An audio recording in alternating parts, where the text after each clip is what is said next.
All right, guys. What a crazy weekend it was in Dallas, Texas, here at the Dallas Cardshow. I'm here in the lobby on the last day of the show on Sunday morning. Pretty tired, but just wanted to do a quick recap of this weekend and some of the trends and themes that I saw. And I heard a lot of conversations happening around. And would love to get that out to you guys as soon as I can so that you understand, even if you weren't at the show, what some of the trends are currently in the sports card market. And I think the one big important thing about these type of shows is that it sets the trend, right? And so it's super important to kind of be in the know of that. So 3 takeaways from the show. Number one, F1, F1, F1. It's still a big niche right now. I think a lot of people. I mean, it will always be a minor sport. It won't be the major, basketball, baseball, football, soccer kind of, love that it will ever get. But F1 is so underlooked right now, and there were a few vendor tables that had F1 raw carts and some waxes, but word is they all sold out on Thursday, and the demand is certainly creeping up. And if you think about F1 as a sport, it is the most lucrative.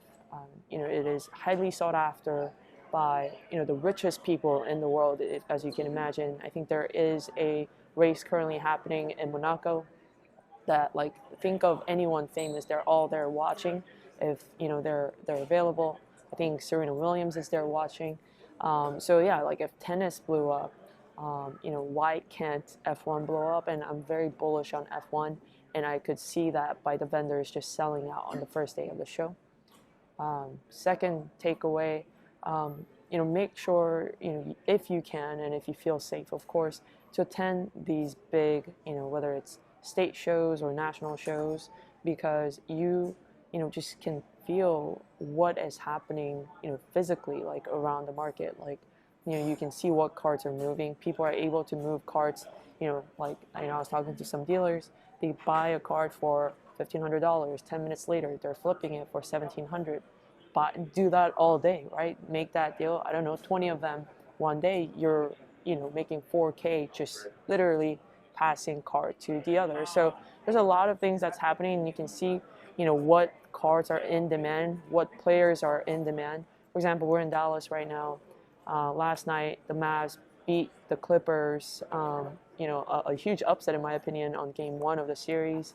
How that's going to impact Luka's cards and Kawhi's cards, we'll see that today on Sunday. See how those cards are valued at and how many of them are being, dumped into the market. So I think that's really, really important.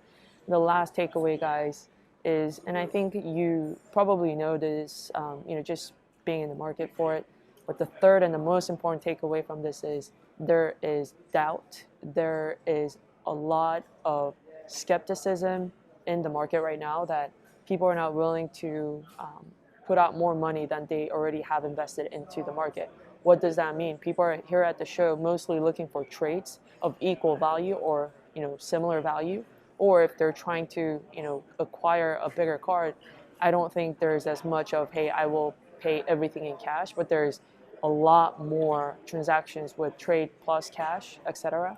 Because I think there is that skepticism that everyone, I mean, it's not just the buyers, but also dealers, and where they're not going to pay 90%, 80% comp on even like the most popular cards because they are aware and skeptical about the market's future. So they're only willing to do 70%, sometimes even 60% of comp because they need to hedge themselves as a dealer, of the market's future. Like these cards are moving, by hour as we speak. And so, let's say they buy a card for 8K that it was last comped at 10K. If this card drops to 9K, they are already at loss because it's going to be really tough for them to sell the card, at 8 to 9K.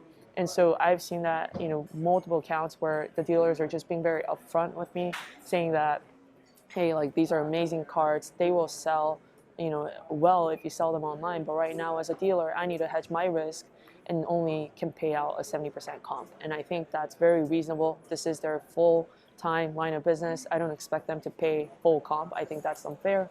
And then even on the buyer side, for sure, there are, like I said, a lot of skepticism. So people don't want to, pay 23K for a LeBron Topps Chrome. People don't want to pay 21K in cash for the LeBron Topps Chrome, but they want to work out a trade plus cash or a trade only.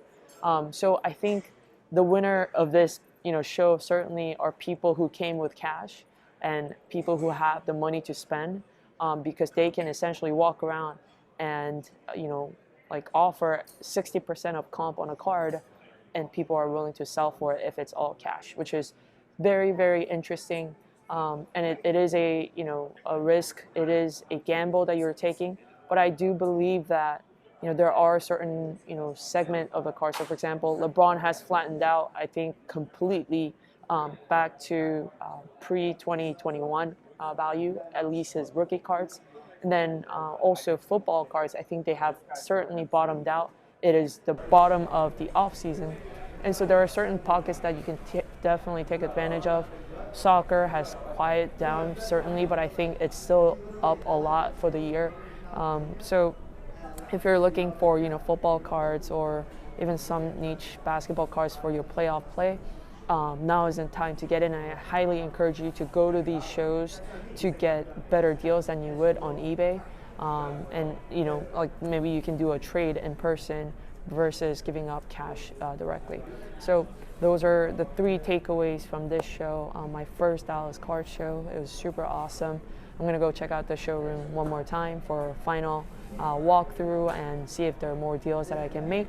But very, very, happy with this show and for everyone that I met, new and old friends. But anyways, I'll catch you in the next one. If you're at the show and I didn't get to say hi, hopefully I can see you at the next one. All right, guys. Bye.